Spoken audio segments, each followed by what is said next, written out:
ગયા વખતે સમજણ પરની વાત કરેલી, તો નક્કી માનજો કે આપણી જે કંઈ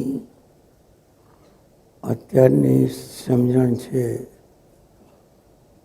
તે 100% ભૂલ ભરેલી છે. વિતરાગે એમ કહ્યું છે કે આ સમજાતું નથી, માટે આપણે માની લેવું જોઈએ કે વિતરાગ કહે છે એ ક્યારેય ખોટું ન હોઈ શકે. અને પરમ વિતરાગનો અર્થ કેવળ જ્ઞાન થાય છે. એટલે કેવળી જે કહે છે એમાં કોઈ ભેદ ન હોય. આ સમજણ માટે ખરેખર વારંવાર વિચારવા જેવું છે. જ્યારે જ્યારે વાંચો, વિચારો, કોઈને સાંભળો, ત્યારે લાગે કે સમજાઈ ગયું છે, તો પણ મનમાં એટલું બોલવાનું કેવડીના જ્ઞાનમાં છે, એ મારે સમજવું છે. ગઈ વખતે વાંચેલું, કાલે વાંચી જાઉં છું. આટલી વાત સમજ્યા પછી સમજાયું હશે કે સમજો છો, સમજ્યા છો તે સર્વ દેહ, ઇન્દ્રિયો, મન, ચિત્ત, બુદ્ધિ વગેરેથી જ આપણે સમજ્યા છીએ. જે સમજવામાં જ્ઞાની કે અજ્ઞાની પુરુષ મારફત જે કંઈ સમજવામાં આવે છે તે પણ આપણે આવી જ રીતે સમજીએ છીએ.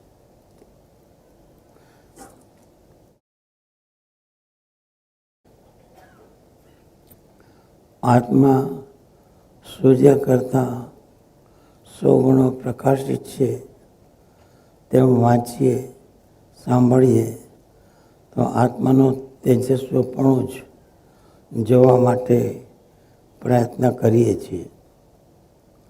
આત્મા દેવીની વાટ અને જ્યોતિ જેવો છે એમ કહેવામાં આવે તો દેવી અને જ્યોત સ્વરૂપ સમજવામાં આવે છે, પણ સત્ય ન સમજી શકાય.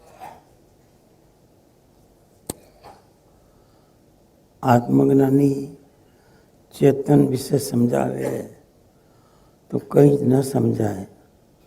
પોતાની કલ્પના પ્રમાણે સમજે. જેવી રીતે પરમાત્મા, ભગવાન, ઈશ્વર માટે સર્વ એટલે મોટા ભાગના લોકો પોતાની કલ્પનાના પરમાત્મા કે ઈશ્વરને ઓળખે છે. સત પરમાત્માને લગભગ મોટાભાગના લોકો નથી ઓળખતા. જેવ સમજી શકે માટે જળ પૂતગલના ઉદાહરણ આપી જ્ઞાની સમજાવવા માગે છે તો જીવ જળ પૂતગલ જેવો આત્માને ઓળખે છે. મોટે ભાગે આમ જ થતું હોય છે. નાની જે ઉદાહરણ આપે છે એ જળ પૂતગલના આપે તો એ પદાર્થ તમારો જાણીતો છે માટે સમજી શકો. અને પરમાર્થની સ્થિતિ વાત કરે તે તો અનાદિકાળથી આજ સુધી જાણેલું નથી, તો કલ્પના સિવાય હોય શું? જે આજે મોટા મોટા પુરુષો પણ આત્મા વિશે કલ્પનાથી જ બોલે છે.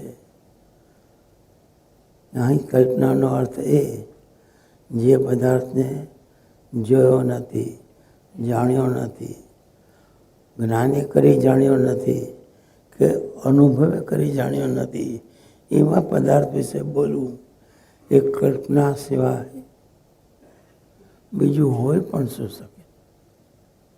અને સાંભળનારે પણ ક્યારે જે ન સાંભળેલું હોય અને મોટા પુરુષ બોલે એટલે માની જ લેવાનું હોય.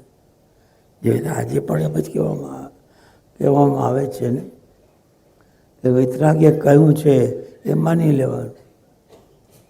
તો પછી આપણે મોટા પુરુષને જ્ઞાની તરીકે ઓળખીએ, વૈતરાગ્ય તરીકે ઓળખીએ, પૂજ્ય શ્રી નામ આપીને ઓળખીએ, બધું ખોટું છે.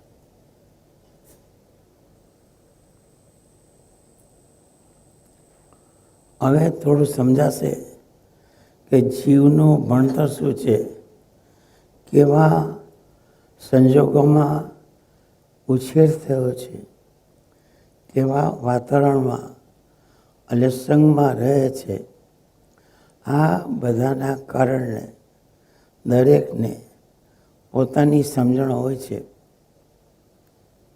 હવે જેટલા લોકોનું જે ભણતર છે, જે સંગમાં રહે છે, જે વાતાવરણમાં રહે છે, એ લોકોની સમજણ જુદી હોય એ તો સમજાય છે. ઝૂંપડપટ્ટીમાં જે રહેતા હોય, આપણું જ ઉદાહરણ લઈએ, આદિવાસી નાગા ફરતા હોય, દરેકને કંઈ ને કંઈ રોગ હોય, ભણતરનો તો વિચાર જ ન હોય, તો એ લોકો શું અને કેટલું વિચારી શકે? પછી બીજા લોકો કંઈક વધારે સારા હોય અને પછી એટલે મીડિયમ ક્લાસ કહીએ સંસારની અંદર, ગરીબ નહીં, મીડિયમ. એ લોકોની સમજણ કેવી હોય? પછી જે અબજપતિ કહીએ મુકેશભાઈ આપણા, તો એ કેવી રીતે સમજતા હશે? અને એનાથી વધારે કહીએ તો મોટા મોટા સાયન્ટિસ્ટો જેને મોટી શોધો કરી હોય, મોબાઈલ છે, એર છે, બીજી ઘણી બધી વસ્તુ, એરોપ્લેન. તો આ બધાને કોઈ એક પ્રશ્ન પૂછો તો દરેકના જવાબ જુદા હશે. અને આપણે આટલા બધા બેઠા છીએ, એને પણ કૃપાળુજીના કોઈ એક વાક્ય માટે કહીએ તો ઘણા જવાબ મળશે. કૃપાળુજીના જેટલા આશ્રમો છે, એ લોકો વચનામૃતના જે અર્થ કરે છે, તો જો સત જેમ છે એમ હોય તો જવાબ એક હોય, અને અંદર પછી ઘણા જવાબ હોઈ શકે છે. એટલે નય જુદા હોઈ શકે. મહાવીરના અનેકાંતવાદના હિસાબે જુદા જવાબ હોઈ શકે, પણ બધા જવાબનો અર્થ તો એક જ હોય.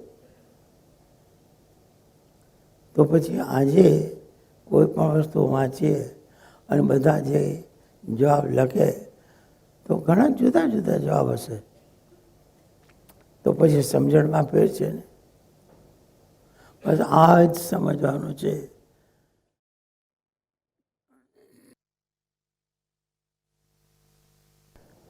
એક અજ્ઞાની હોય એને કોઈ પૂછો તો 100 જવાબ આપી શકે, અને 100 જ્ઞાનીને પૂછો તો એક જ જવાબ.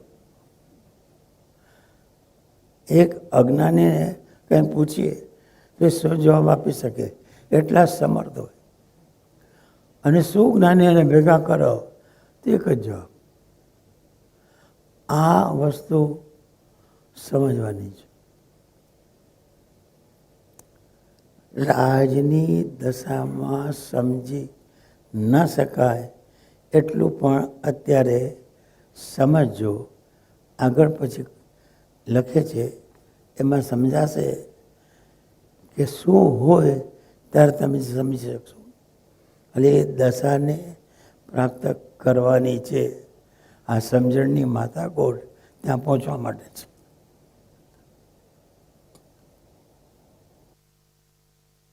માટે વિતરાગનો કહેલો ધર્મ આવા બધા કારણથી સમજાતો નથી.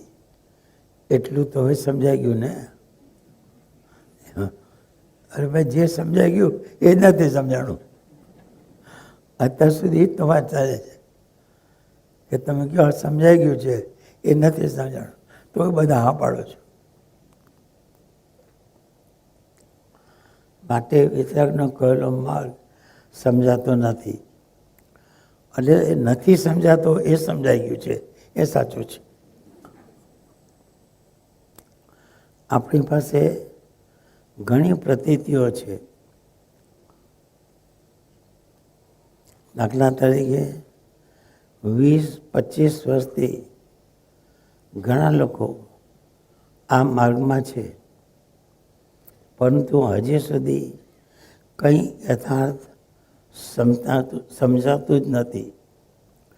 અંતરંગથી વિચારવું જોઈએ તે બાહ્યથી જ વિચાર થાય છે. આપણામાંથી ઘણા લોકો છે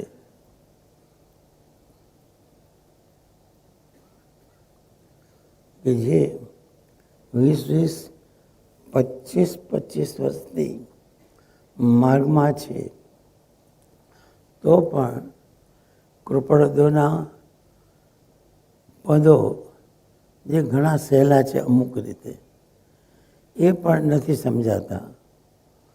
વચનામૃત એ પણ નથી સમજાતું.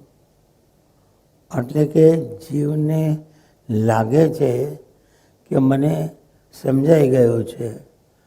એ તો જેને ગુજરાતી આવડે છે, વ્યવહારિક ગુજરાતી આવડે છે, એ લોકો ગુજરાતીમાં ડિક્શનરીમાં જેમ લખેલું છે એવા અર્થ કરશે. પણ પરમાર્થે જે અર્થ કૃપાળુદેવ કહેવા માગે છે એ તો ન જ સમજી શકે. એટલે આ બધું વિતરાગી આપણને કહે છે, હું તમને કહું છું એમ નહીં સમજતા.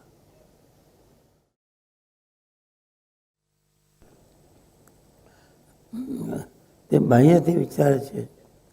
બાહ્યથી એટલે કે સંસારના ભાવથી.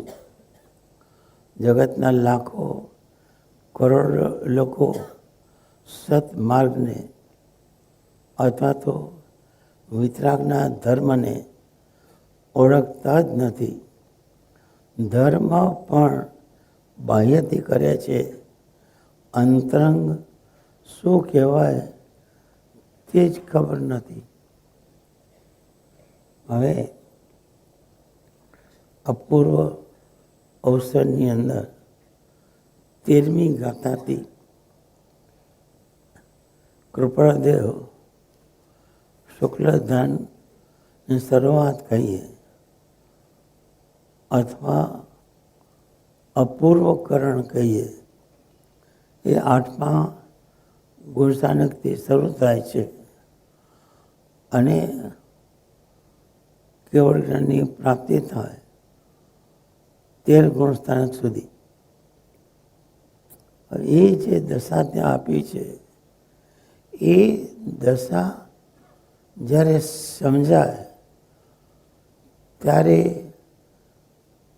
જ્ઞાને કરીને આત્માને ઓળખી શકાય. એટલે કે જ્યારે સાતમા ગુણ સ્થાનક તો સંસાર છે ને છે જ. સાતમા ગુણ સ્થાનક સુધી સંસાર છે જ. કારણ કે અમુક સમય સુધી ધ્યાનમાં કે સદભાવમાં રહેતા હોય એ સાતમું ગુણ સ્થાનક છે.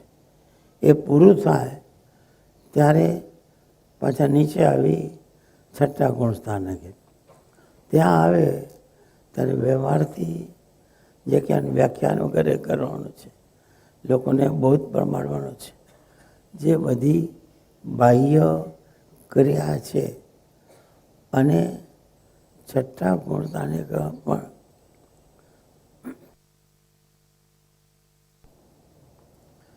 અમુક માન્યતાની ભૂલો હોય છે. એ પણ ત્યારે ખબર નથી પડતી, પણ જેમ આગળ વધીએ તેમ જેના આર્ત ધ્યાન કહીએ એ ચોથા પાંચમા તો હોય છે, પણ એ જાણીને આશ્ચર્ય થાય કે 50% જેટલું આર્ત ધ્યાન છઠ્ઠા ગુણસ્થાને કે પણ હોઈ શકે છે. હવે અપરમા દશાનું સાતમું ગુણસ્થાન પછી આઠમે જ્યારે આવીએ ત્યારે જ્ઞાને કરીને આત્માની ઓળખાણ થાય. અને જેટલું સાચું જ્ઞાન છે અને જેટલી સાચી સમજણ છે એ સમજણ પ્રમાણે વર્તન થાય છે.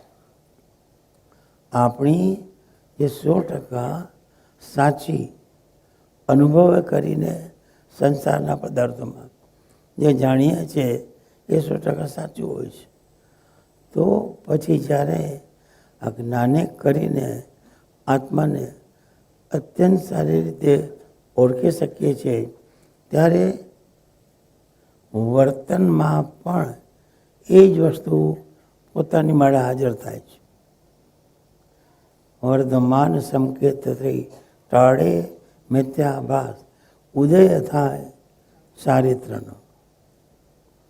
એટલે સંકેતમાં ખૂબ આગળ વધ્યા પછી જ ચારિત્ર ક્રમશઃ વધતું જાય છે. હવે આજે તો આખી દુનિયા ચારિત્ર કરી અને કેટલા વધારે ઉપવાસ થાય એનું નામ ચારિત્ર. સફેદ કપડાં પહેરીએ એનું નામ ચારિત્ર. પણ સિવેલા કપડાં ન હોવા જોઈએ. સફેદમાં એટલી કન્ડિશન. કપડાં સિવેલા ન હોય અને સફેદ કપડાં હોય તો એ ચારિત્ર. આ વિતરાગનું ચારિત્ર અને અત્યારના ચારિત્રમાં શું કે કોઈ અર્થ જ નથી.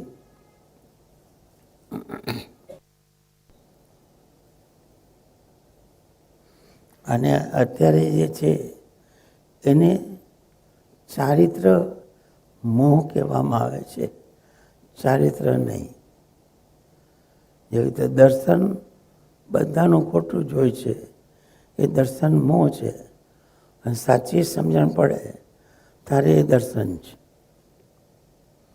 એટલે કહેવાનો આશય એ છે કે આત્મા ગુણ સ્થાનકે પહોંચીએ જ્ઞાને કરીને સમજણ પ્રમાણે ત્યારે વિતરાગે કહેલું સમજાય એવું છે તે પહેલાં નહીં ને નહીં. વિચાર છે કદાચ આ જ વિષય ઉપર વિશેષ શિબિરમાં વાતચીત થાય તો.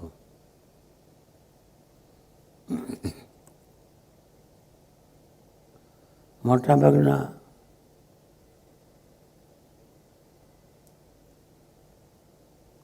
અંતરંગ શું કહેવાય તે ખબર જ નથી.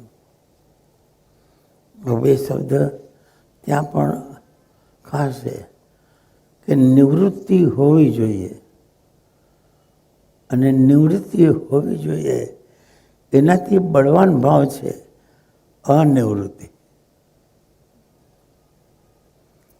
ત્યાં પહોંચીએ ત્યાર પછી 12મા સુધી પહોંચતા વાર ન લાગે. તો અહીંયા તો હજી શરૂઆત બી નથી. 4થા ગુણસ્થાનકની કે 5મા ગુણસ્થાનક.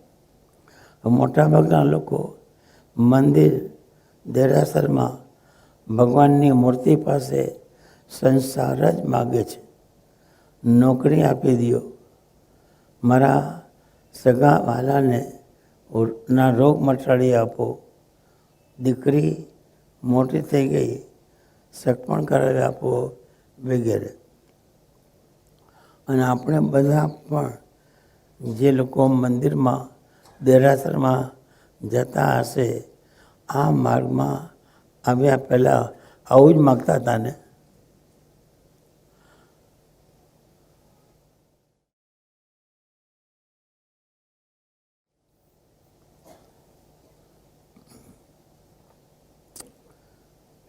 ધર્મ દેહથી, ઇન્દ્રિયથી, મન, ચિત્ત, બુદ્ધિથી થાય છે.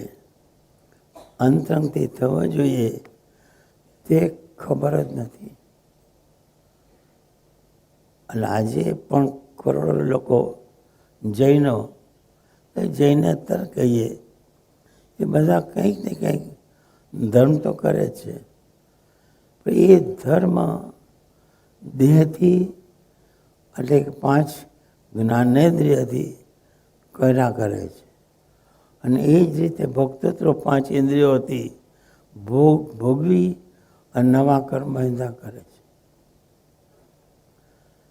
પણ આ 5 ઇન્દ્રિયોથી છૂટી અને અંતરંગથી કેવી રીતે ધર્મનું આરાધન થાય એ સમજણ પડી નથી, કે સમજણ આપી શકે એવો પુરુષ મળ્યો નથી.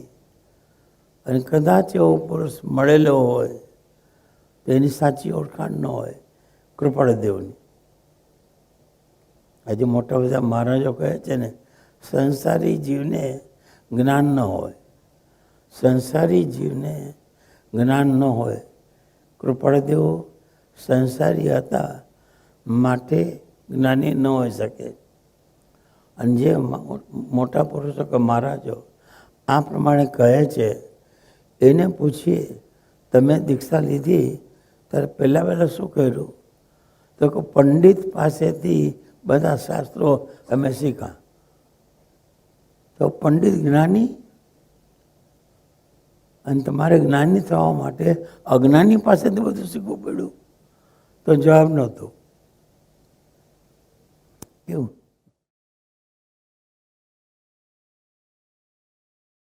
આ બધા કારણોથી હવે સમજાશે કે સમજાય છે એમ લાગે તો પણ તે સમજવા જેવું છે. તે જ ભવથી ધર્મ કર્યા છતાં સમજાણું નથી. એના 2 કારણ પહેલાં જ કહી દીધા. એક તો અનઅધિકારીપણું, અને બીજું આત્મજ્ઞાની સત્પુરુષનો યોગ નથી. આપણે કહીએ કે તમે મારા સદગુરુ, એટલે કંઈ સદગુરુ નથી હોતા. આજે તો કોઈને પણ પૂછો તમે કોઈ ગુરુને માનો છો તો ચોક્કસ જવાબ આપશે આ ગુરુને માનીએ છીએ. તમારા કોઈ ગુરુ છે તો કહેશે એકદમ છે. ભાઈ સદગુરુ છે? હા, એકદમ સદગુરુ છે. આજે એક પણ વ્યક્તિ એવી તમને નહીં મળે જે એમ કહે કે અમે અસદગુરુને ભજીએ છીએ. પણ જેને ખબર જ નથી બિચારાને કે સત્પુરુષ અને અજ્ઞાની પુરુષ એમાં શું ફરક છે, એ તો એમ જ બોલે ને. આજે વર્ષોથી આપણે એ જ કહ્યું છે ને કે જેને બાહ્ય ત્યાગ દેખાય છે એને ગુરુ માની બેઠા છીએ, અથવા બાપ દાદા જેને ગુરુ માનતા હતા એને ગુરુ માની બેસીએ છીએ. આજે કેટલા બધા લોકો આ મોટા પુરુષને માને છે કે આજે 2000 વર્ષથી કહીએ તો ધર્મ એના હાથમાં જ હતો. બોલવામાં ભૂલથી અધર્મ તેમના હાથમાં હતો. તો આપણે અધર્મ જ મળે ને.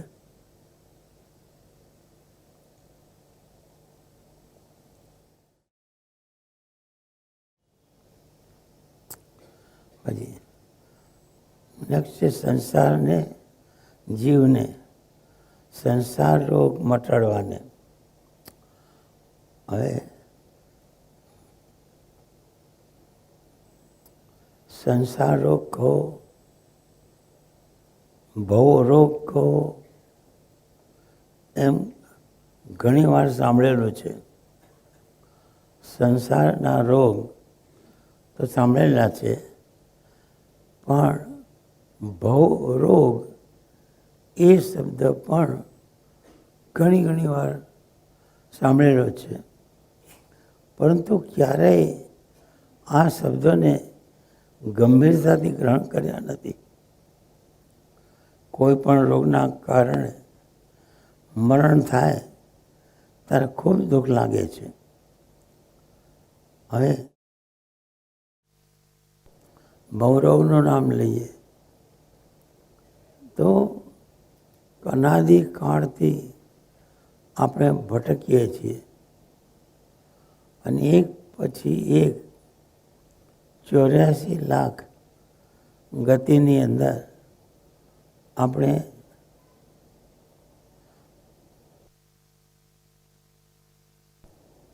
ગતિ શબ્દ નથી, 84 લાખ જીવની અંદર આપણે જન્મ લઈએ છીએ. અને એનું કારણ એ છે કે ભવચક્ર ચાલ્યા જ કરે છે, ભવરોગ ચાલ્યા જ કરે છે. એટલે ભવ પૂરા થાય તો ભવરોગ પૂરો થયો એમ કહી શકાય. પણ જ્યાં સુધી પરિભ્રમણ 84 લાખ યોનિમાં થયા જ કરતું હોય ત્યાં સુધી એ રોગ છે જ. કેન્સર કે હાર્ટ એટેક કે બીજા એવા બધા રોગ તો એકવાર મરણ આપે છે. સંસારના બીજા જેટલા રોગ છે એ એકવાર મરણ આપે છે એ રોગના કારણે, પરંતુ અનાદિકાળથી અનંતકાળ સુધી મોત આપ્યા જ કરે છે. આવો ભયંકર આ રોગ જેને ભવરોગ કહીએ એના માટે ક્યારેય સિરિયસલી વિચાર્યું જ નથી. આવા ભયંકર રોગ આપણી પાસે છે અને આપણને ખબર નથી. જેવી રીતે આજે જોઈએ છીએ કે કેન્સરમાં જ્યારે ટેસ્ટ કરાવવા જવાય ત્યારે જીવને ખબર પડે કે 3જા સ્ટેજ સુધી કેન્સર વધી ગયું છે. ત્યાં સુધી ખબર ન હોય. તે એક ભવની અંદર. અને આપણે બધાને કરોડો મોત થયા છે.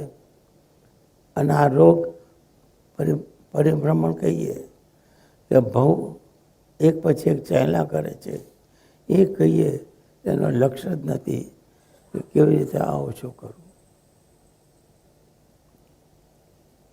પરંતુ ક્યારે એ શબ્દને ગંભીરતાથી ગ્રહણ નથી કર્યા. કોઈ પણ રોગના કારણે જ્યારે મરણ થાય ત્યારે ખૂબ દુઃખ લાગે છે. ક્યારેક નિકટના જીવનું મૃત્યુ થાય છે ત્યારે તીવ્ર દુઃખ રાગના કારણે લાગે છે. અને પતિની પાછળ વિયોગના કારણે સ્ત્રીનું મૃત્યુ થાય છે. આ ઉદાહરણ પણ ઘણી વાર જોયા હશે કે સંસારની અંદર કોઈ પ્રિયજનનું પતિનું કે પત્નીનું મૃત્યુ થાય, તેના વિયોગનું એટલું ભયંકર દુઃખ લાગે છે કે બીજો જીવ પણ થોડા જ વખતમાં દેહ છોડે છે. હમણાં અમારા 2 વેવાઈ, એમના પતિ ગુજરી જવાથી એના આઘાતને કારણે બંને કેસમાં પત્ની અને પતિ બંને 2-3 મહિનામાં ગુજરી ગયા. આ છે ભવરોગ. સાચી સમજણ જ નથી અને એટલું ભયંકર દુઃખ લાગે છે. અને જેટલું ભયંકર દુઃખ લાગી આર્ત રૌદ્ર ધ્યાન થાય છે, એટલા મોટા કર્મના બંધનના કારણ થાય છે. રૌદ્ર ધ્યાનથી નરકનું કારણ બને.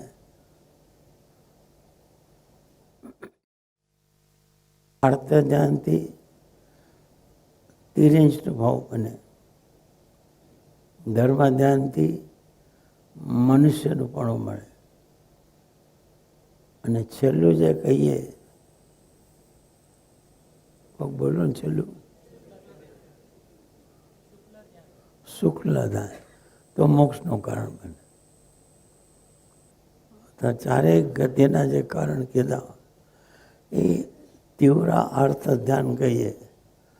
એકની પાછળ આટલા દુઃખથી જે મરવાનો થાય છે, તો કેટલા ભયંકર તીવ્ર કષાય અર્થ ધ્યાન, અમુક કેસમાં અરૌદ્ર ધ્યાન.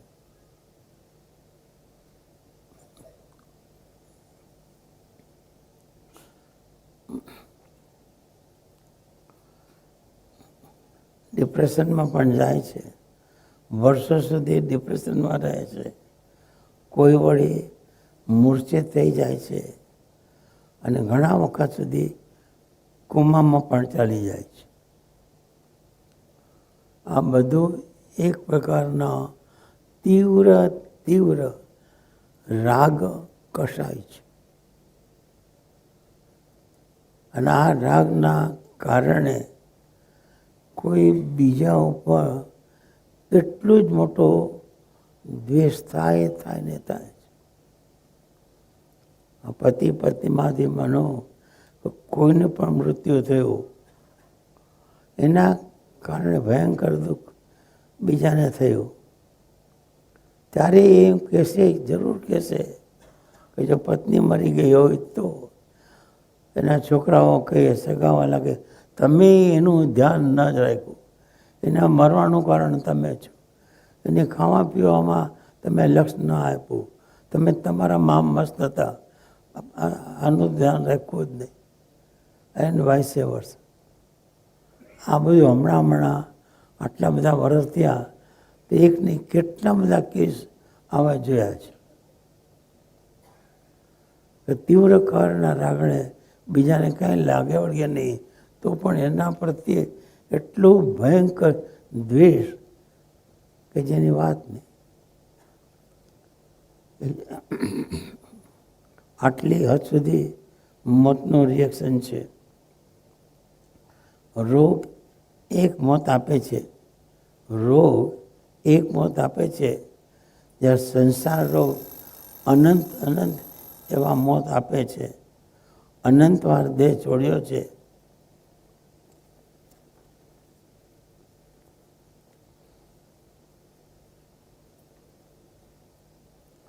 અજ્ઞાની જીવ જીવે છે ત્યારે એવી રીતે જીવે છે કે હું ક્યારેય મરવાનો નથી. સાંભળ્યું ફરીથી, અજ્ઞાની જીવ, અને માની લો બધા આપણે અજ્ઞાની છે,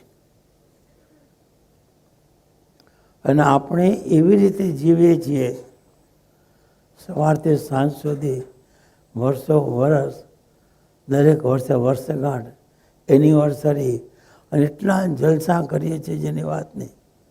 અને ક્યારે એક આટલો બી વિચાર નથી આવતો કે હું મરવાનો છું. એટલે ક્યારેય મરવાના નથી, અજર અમર તેના આવ્યા છે. એ રીતે જ અજ્ઞાની જેવો આપણા જેવા બધા જીવીએ છીએ. આથી મોટા દુઃખની વાત શું હોય? આથી મોટા દુઃખની વાત શું હોઈ શકે? કે ખબર છે અનંત વાર મોતે મર્યા છીએ, અનંત વાર મોતે મર્યા છીએ, છતાં એ બધું જ ભૂલી જાય અને આજે અમર છું, મને કાંઈ છે જ નહીં. અને કેવી રીતે કેટલા બધા જીવો જીવે છે, તમને આશ્ચર્ય થાય. જેમ અત્યારે ઇલેક્શન ચાલે છે અને મોટા લોકો કહેવાય એકબીજાને કેટલી ગંદી ગાળો આપે છે કે સાંભળીને આપણે થાય આટલી ઊંચી દશાના લોકો, જેને આખા ભારત વર્ષના નંબર 1 કહેવાય એવા પ્રાઇમ મિનિસ્ટર, અને બીજા કેટલાય લોકો કહેશે નેક્સ્ટ પ્રાઇમ મિનિસ્ટર તો અમે છીએ. અને જે પોતાને પણ પ્રાઇમ મિનિસ્ટર કહે છે એ લોકો પણ કેટલું બોલે છે, આ ચોર છે, આ આવો છે, તેવો છે. એટલે કહેવાનો મતલબ એ છે માથે મોજ છે એ તો કોઈને ખબર નથી. અને 90 વર્ષના ઉંમરના જૂના એવા જે બીજેપીના કહેવાના એ કરતા કહીએ, એને પણ આજે થાય છે આખી જિંદગીમાં મને તો ચાન્સ મળ્યો જ નહીં. મારો ચાન્સ હતો પ્રાઇમ મિનિસ્ટરનો પણ ન મળ્યો. પછી થયું કે પ્રાઇમ મિનિસ્ટર તો કાંઈ નહીં, રાષ્ટ્રપતિ તો બની જવાશે, એ ન મળ્યા. એ વાતનું બી દુઃખ ચાલતું. એટલે કહેવાનો આશય એવો છે, આવા અનેક કારણો હોવા છતાં આપણને એમ જ લાગે છે હું અજર અમર છું, મને કંઈ ફરક જ નથી પડવાનો. અને ચારે બાજુ જુઓ લોકો કેવી રીતે જીવી રહ્યા છે. છાપામાં રોજ નવી વાતો આવે છે. બસ આપણે લક્ષ્ય રાખીએ કે વિતરાગનો કહેલો માર્ગ આપણને સમજાય. અર્થાત વિતરાગ જેવી દશા જેટલી જલ્દી આવે એટલી જલ્દી સમજાશે. તમે બધા મનમાં નીચા કરો કાલથી તો હું સમજવાનો છું. મારે કાલથી તો વિતરાગની વાત ચોક્કસ સમજવી છે. કેટલા લોકો મનમાં આવો વિચાર કર્યા હોય? ખોટું નહીં બોલતા. લગભગ બધા. બસ હવે મારે સમજવું છે વિતરાગનો કહેલો માર્ગ, હવે મારે સમજવો છે ગમે તે થાય. અરે વિતરાગની આજુબાજુની દશા હોય તો વિતરાગની વાત સમજાય. એ વગર ક્યાં જ સમજાવવાની. પણ એ સમજવા જેટલું અત્યારે સમજણ ન હોય. ઓમ શાંતિ.